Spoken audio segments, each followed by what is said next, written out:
Hello, and welcome back to the Follow Your Spark podcast. It's your host, Gina Casbarro, and I'm coming on today to talk about something I've been seeing and sensing in my clients, in my friends, in my community, in the collective consciousness right now, in cultural phenomenon, and what I'm just hearing from friends sitting around the dinner table, which has been people feeling the heaviness of the world right now and everything that's going on, and asking this question of, am I doing enough? How do I make the kind of positive impact I want to be making in my community and in this world? So today I want to come on and have a conversation about this. And for me, my belief is that following your spark is actually what can help you have the most positive impact on yourself, on your community, on the planet. And I want to share what that means to me. And again, what I'm seeing in astrology and all of these themes coming up in the next few years, and how I believe we can each have the greatest positive impact possible in our own lives and on the people around us. So if that resonates with you, if you've been feeling like, yes, I want to be able to make a positive contribution and live a purposeful, fulfilling life, stick around. This conversation is for you. The first thing I want to talk about are a few themes I've been hearing from my favorite astrologers lately. And one of them is that, if you're into astrology, you might have heard this, that the years of 2025 to 2027 embody this energetic shift. All the planets are moving and doing different things. I'm not going to get deep into the technical astrology here. And what I've sensed for myself and what I keep hearing is that there's this opportunity to shift into a different level of consciousness, a different energy. And we're in this very powerful time of change and transition that might involve a lot of upheaval, a lot of transition, a lot of transformation, and can ultimately also carry the power of rebirth and metamorphosis, and us really choosing how we want to show up in this time and how we want to contribute and what role we want to play. And one theme that has been coming up is this idea of both the importance of individuation as well as unity consciousness. And when I was on a call recently, an astrology call, people were talking about how do those things go together, individuation, unity consciousness. And for me, it makes so much sense. And when I think about individuation, for me, that represents the importance of being strong within ourselves, being able to have the capacity to feel our feelings, to be responsible for ourselves versus being in a victim mentality, a victim mindset, to come from a place of creation instead of blame or finger pointing, and to let go of seeking things externally, whether love, safety, security, reassurance, and learning to build that up internally, to feel strong, to feel confident, to feel empowered from the inside out without being so drastically impacted by things around us, whether that's by people. This can show up in relationships. If you heard of attachment styles and anxious attached or avoidant attached, different relationship styles, different ways we interact with people, of again, searching for something outside of ourselves to make us feel happy, to make us feel fulfilled, to make us feel safe. And anytime we do that, anytime we're grasping for something outside of ourselves externally, we weaken our foundation, because then when things change externally, when breakups happen, when fights happen in relationships, when drastic things happen externally, we are so much more impacted by all of that, like waves hitting us again and again, versus when we can have a strong internal foundation.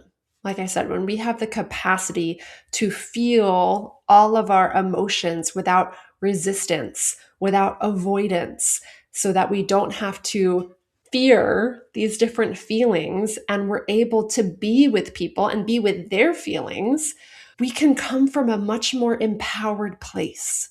We can show up stronger in our personal relationships. We can show up stronger in our communities. We can show up again from a place that's not so flustered and impacted by everything going on. And we have a higher level of energy, of clarity of mind, of clarity of being to solve problems, to connect, to listen and be open-minded with the people around us. So that's really what I see as the importance of individuation and strengthening ourselves internally, and how that can support us all to come together and support each other on a higher level when we're not dependent on each other in that way, dependent on other people to agree with us, dependent on other people to like us, to understand us, to act or behave a certain way.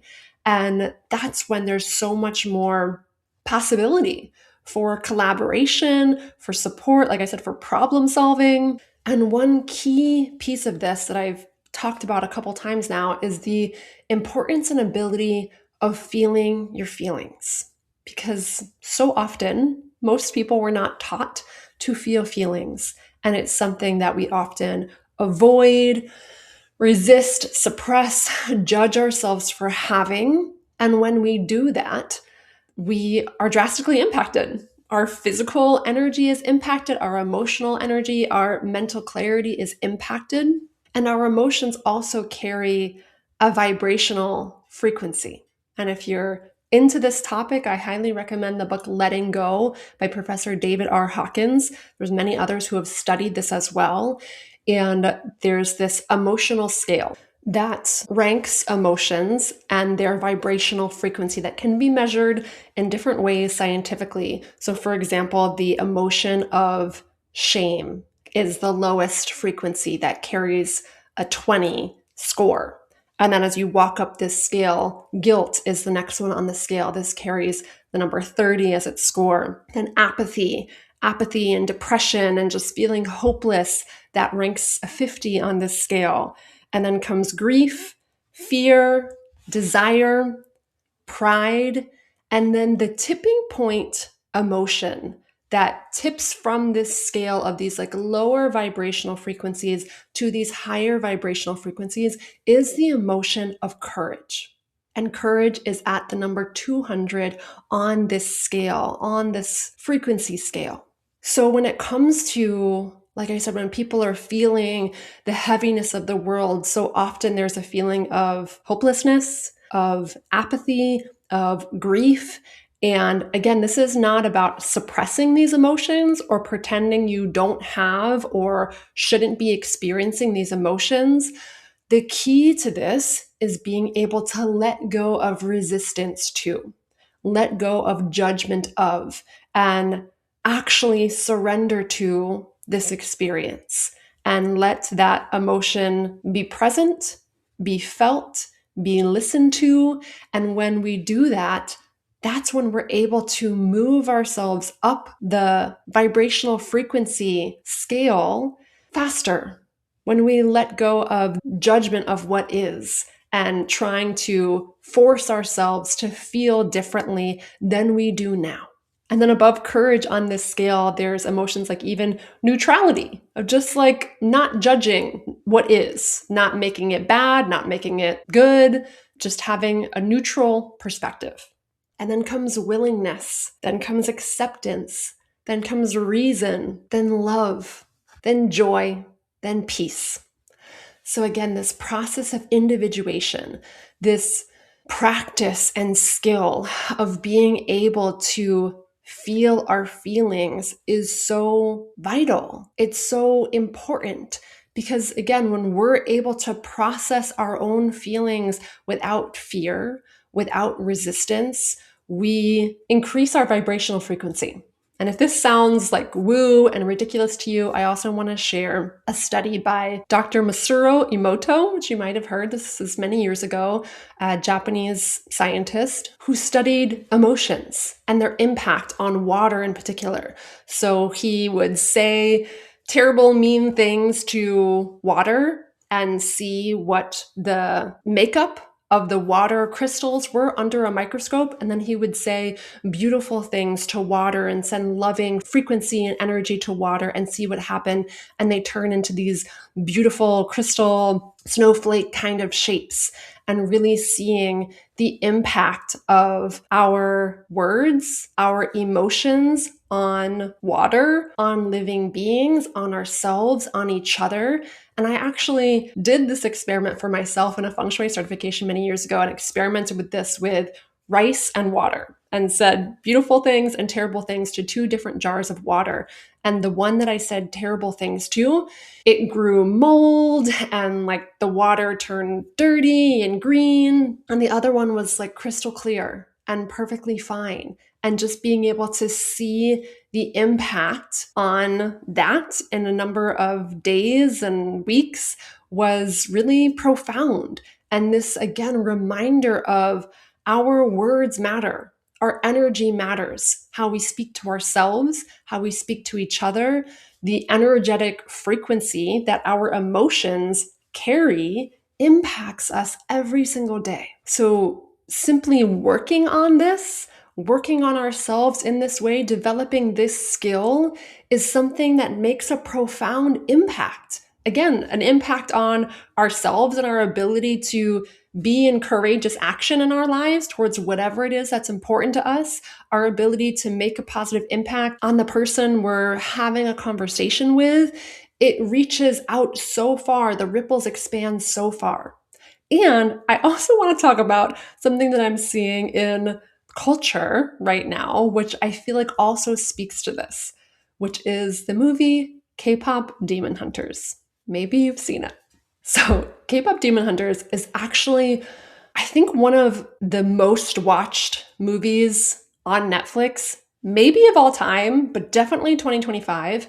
And it's about, if you haven't seen it, and this might be a little bit of a spoiler, but maybe not, it's about these three K-pop, Korean pop star singers who are demon hunters, which are these like mythological warriors who are on this planet and have been reincarnated in many forms over the centuries to protect the world from the demons, protect the world from evil. And the way that they do this is through their song and through their voice. And the stronger that they sing, the stronger they emit this vibration, and the more that they support the community and the collective to raise their vibration as well, that's when this frequency covers the whole planet and keeps the evil and the demons at bay. This feels like an example of what I'm talking about with the power of individuation and how this supports unity consciousness. So the movie continues and is about really the power of loving ourselves, and the way that like the evil villain master demon man of the movie lures people into the darkness is by whispering terrible things in their ear, terrible things that make them think terrible things about themselves. You're not good enough. You're a terrible person. You betrayed your family. You're weak. Like all of these things. That's how it lures people into this lower vibration consciousness and then like sucks them into the dark side. So the whole movie is about that. It's about when we accept ourselves, when we love ourselves, when we fight off and resist this negative voice in the head that tries to convince us otherwise. That's when we become stronger and we have the power of lifting each other up, whether on a grand scale, like these Korean pop stars who sang to stadiums and lifted up massive collective consciousness together, or whether that's again one-on-one and just each of us strengthening our belief in ourselves, strengthening our radical responsibility of ourselves, strengthening our love of ourselves. That makes a difference. It makes a difference in how we show up, in the energy that we emit, and how we impact other people. So that's one, again, huge theme I am seeing, and why I feel so strongly about the work that I do. And this feels like my calling to be able to support people in this, to support people in being able to strengthen their inner foundation. So, the next theme I keep hearing again and again, like I said, in astrology, and I'm feeling this even within myself, is this idea that you are the hero you've been waiting for. And this next chapter of the world, of our culture, of our lives is really calling each of us to step up and really ask ourselves, what matters to me? What is that spark inside of me that's calling me forward? And that spark might be something you're incredibly passionate about. It might be a purpose you feel called to. That spark might be something also that's making you angry, or that is a challenge or obstacle you feel deeply called to pursue and overcome. So the belief that each of us makes a difference, each of us matters, and our unique contributions matter.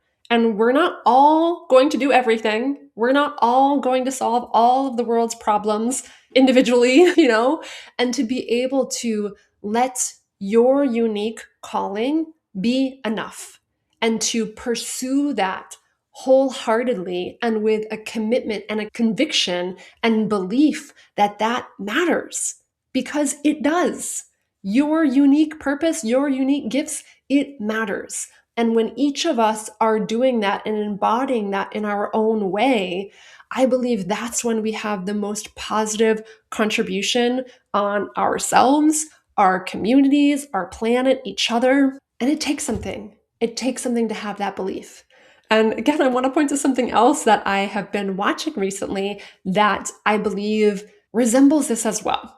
And I am not someone who has been a Taylor Swift fan. I know her music, and I have recently started watching the Taylor Swift documentary series on Disney. And you're probably familiar that she went on this Eras tour the past couple years, which was like the most epic tour in the history of the universe. And in this documentary, in the first episode, you see her huddled up with her team, her dancers, her production crew, everybody. And she's talking about how some people from the outside looking in might say, oh, this tour just like magically fell together. Everything just like lined up easily. And she was like, I know that did not happen. This did not just happen magically. It's something that she was thinking about for 2 years prior to even beginning that. And she was saying that every single person that she was in that circle with, she knew and was thinking about all the micro decisions they had to make every single day of their lives to get them to this moment, to get them to the level of expertise in their skill set that allowed all of those people to come together in this incredibly unique, beautiful, powerful, potent way to be able to bring the Eras tour to life. And she was like, particularly for musicians, dancers, really anybody who's like living outside of the status quo, but she was talking to musicians and dancers that you likely had to ignore 90% of the advice that you got in your life from loved ones, from people who cared about you in order to pursue this path. People might say of like, oh, a dancer, you're going to be a dancer, you're going to be a singer. I mean, there's no money in that. You're probably not going to make it. If you could do anything else, you should probably do that. And yet, these people, this group of people said, no, I'm going to do this. I am going to follow this spark in my heart because it matters, because there's something calling me towards this, and I refuse to say no. And this tour that she created, and all of these people created, I don't know, I think she did like 250 shows. The set was like 3 hours, 3.5 hours. The amount of millions of people that she impacted and the joy and energy and impact that show had on so many people was profound. And again, it came from a lot of people, not just Taylor Swift, having the courage to follow those sparks in their heart. And I really invite you to think about this too, of who in your life has impacted you that you know really had to choose the path they were on. And if you've ever had a thought to yourself like, wow, I am so glad they didn't give up. I am so glad that I got to experience their profound gifts and it made a tremendous difference in my life. I have so many people in my life who I think that about all the time. And I am deeply grateful that they didn't give up because what they have to share is so special. And again, it took something for them to pursue that path, to overcome all of the trials and tribulations and doubts and failures to keep going. And I feel like this shows up in a really unique way for people who are entrepreneurs, for people who are having the courage to bet on themselves and blaze their own path, because that is not a safe feeling path. That is not something that has a perfectly laid out roadmap of, okay, if you get this career and then you get this job and here's your career path and you get this role and then you get this next role and you move up the ladder this way and you follow all these steps and this is what happens. No, it doesn't work like that. It often comes with people having to have grand ideas and believe in something that did not exist before. I mean, that's really for all of my entrepreneurs out there, for anyone who is living a life in any kind of way, who has a dream that you've never done before, that's an example of this because there's no proof, there's no evidence, and it takes this intense belief, this intense conviction to follow this path. And again, this is why that first thing I talked about, individuation and strengthening yourself internally, is so vital.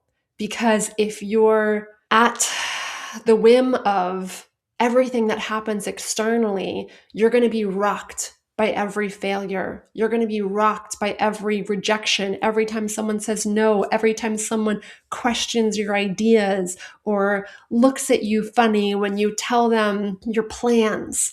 That's why it's so important to strengthen ourselves individually. So, my friend, I am curious, what is that spark that's calling you forward?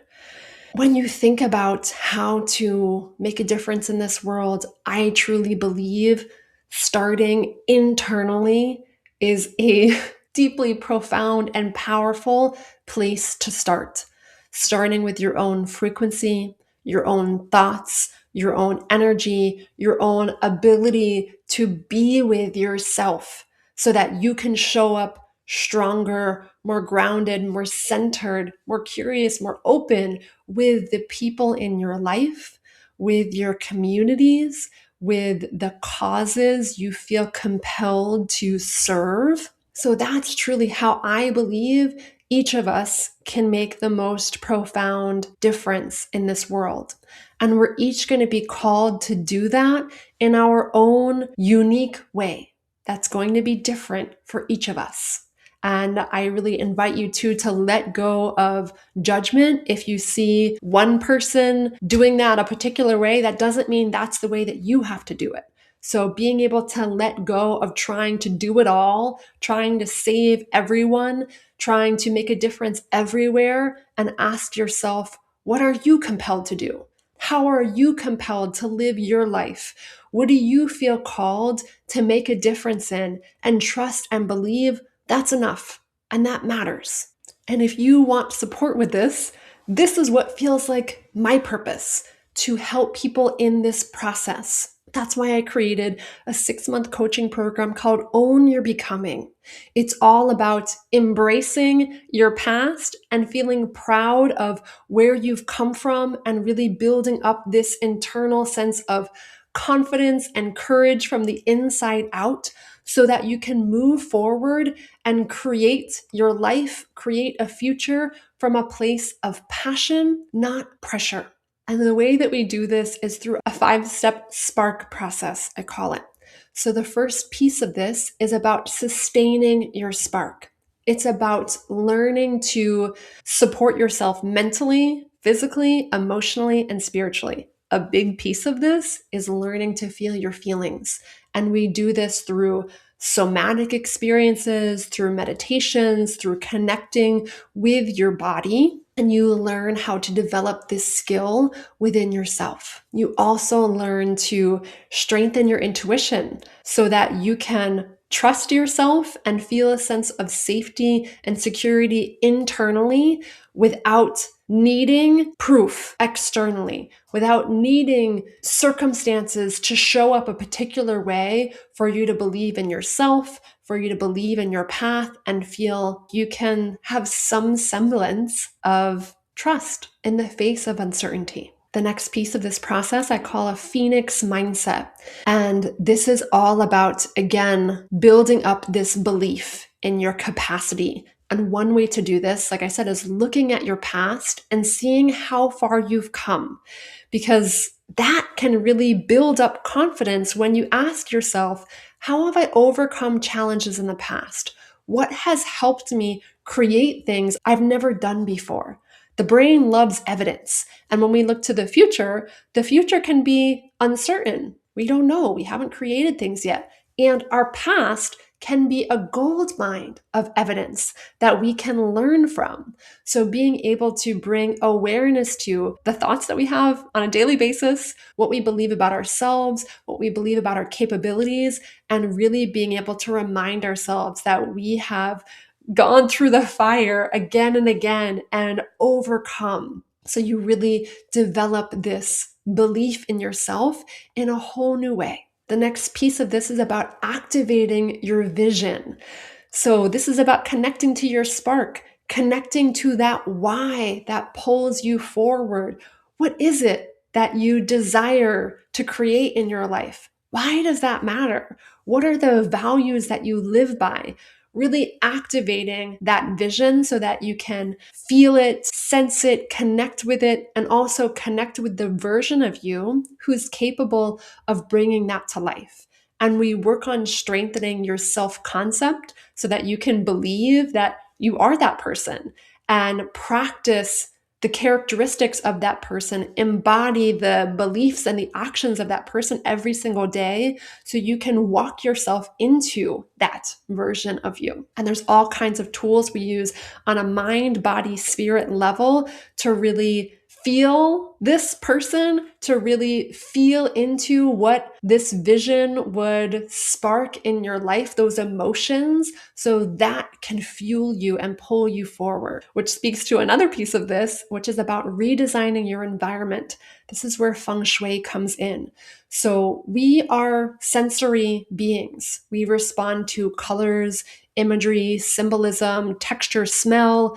And sometimes I found that it can be hard to create new thought patterns just by working with our mind alone. And again, it's been studied how pairing sensory details, pairing smell, pairing tactile sensation can help strengthen these new neural pathways, these new connections to make creating habits easier, to make practicing beliefs easier, and to help us again feel the way that we want to feel now and let go of any attachment to needing something to happen in the future in order to feel happy now.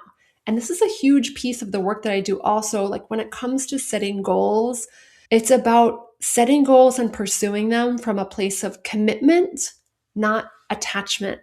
And this is a fine line, a fine dance to really be able to live your life in a way of, I believe in this path. I believe in my purpose. I am going to work towards it wholeheartedly every day of my life. And if things don't happen the way that I want or expect, that's okay too. And I'm willing to pursue this. And I am focused on actually enjoying the journey now, enjoying the process now, and let that be the quote unquote end result that matters most. The who you're becoming every single day, how you're living every single day, that's what matters. And yes, of course, we have these beautiful dreams that we may hope they happen the way that we think. And sometimes things happen differently. Sometimes things happen more beautifully than anything we could have predicted or expected. And when we let go of that attachment to that grasping and holding on with a death grip that things must happen this way, otherwise all is lost, we strangle off all of that synchronicity, all of that guidance that's possible, and prevent ourselves from being able to experience the joy and magic and presence that's available in this moment. Which brings me to the last piece of this, which is about kinetic confidence. And so often people think they need to be confident before they take action. They need to have all the information. They need to have the perfect plans. They need to know exactly how it's all going to turn out. And I believe that confidence comes from action. It comes from momentum. It comes from learning. We can derive confidence from looking at our past and looking at all of the actions we've already taken.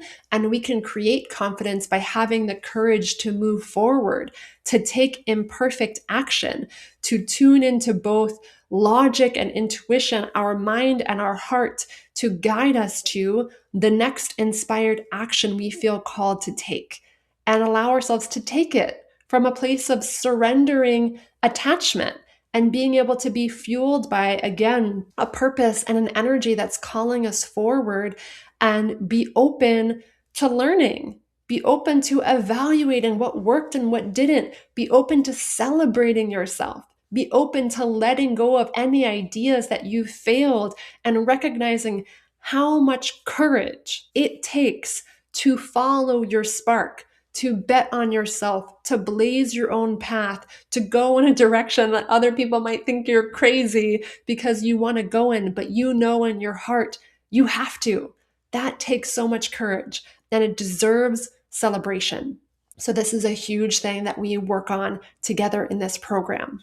And like I said, this is a 6-month program. It's called Own Your Becoming, and it entails one-on-one coaching where we work through all of these things. We work on your mindset, your skill in feeling your feelings, activating your vision, honing in on your why, having accountability and support as you take inspired actions every single week.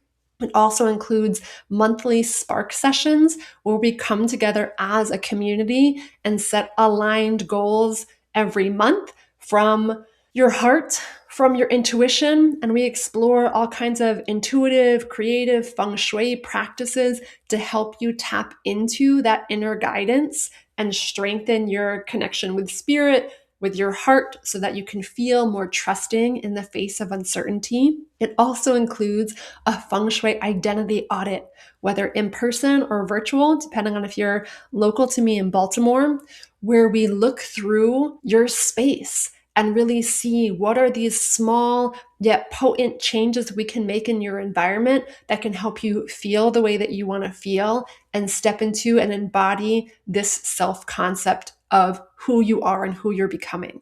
And it also comes with the opportunity to be on this podcast and share your message and have the courage to activate your voice and believe that you have something valuable inside of you to give the world, a beautiful gift. And if you're an entrepreneur, if you're someone who has services or passions that you offer, it's an opportunity to share that and to work through anything that comes up mindset wise around visibility, any feelings that arise, to support you through that process so that you can more confidently and powerfully share your message and share your voice. And the last piece of this, again, if you are local to Baltimore, is a photo shoot that can help you capture this essence and really go through this initiation journey of how do you want to dress? How do you want to carry yourself? What is the energy you want to emit that can be captured in a tangible photograph that you can have that evidence, that visual example and a reminder of owning your becoming, owning and feeling proud of who you are in this moment and embodying who you are and the version of you that you want to be walking forward in your future. And if you're not local to me in Baltimore, we will come up with creative opportunities for you to do this. There are all kinds of ways to really embody this energy physically and be seen and celebrated in community. And I do think that is really powerful of like, yes, doing this internal work. And there's also the external and having the courage to show up bigger, brighter, and bolder than ever before. So, if this speaks to you, if you have been feeling called to step into your purpose, to share your gifts, to expand your ability to love yourself and courageously create a life that feels true and authentic and meaningful to you, I invite you to join us in this program. If you want to talk through if this is a good fit, you can book a free clarity call with me by going to ginacasbarro.com/own your becoming. The first monthly Spark session of the year is on January 30th. So if you want to be part of the community as we kick off this new calendar year, then book a call over the next couple weeks and let's find out if this container is right for you. All right, my friend, I am sending you so much love and my deep invitation and encouragement to tap into that spark on your heart and believe that whatever it is that you're passionate about, it matters. You sharing your gifts with this world, you tending to your emotional landscape, to building up belief in yourself, to showing up with your friends and family and community members in an empowered, clear way, it matters. It makes a profound impact and difference. So I'm sending you so much love and gratitude for you following your spark and sharing all of those beautiful gifts with the world. All right, my friend, I'll talk to you soon. Bye.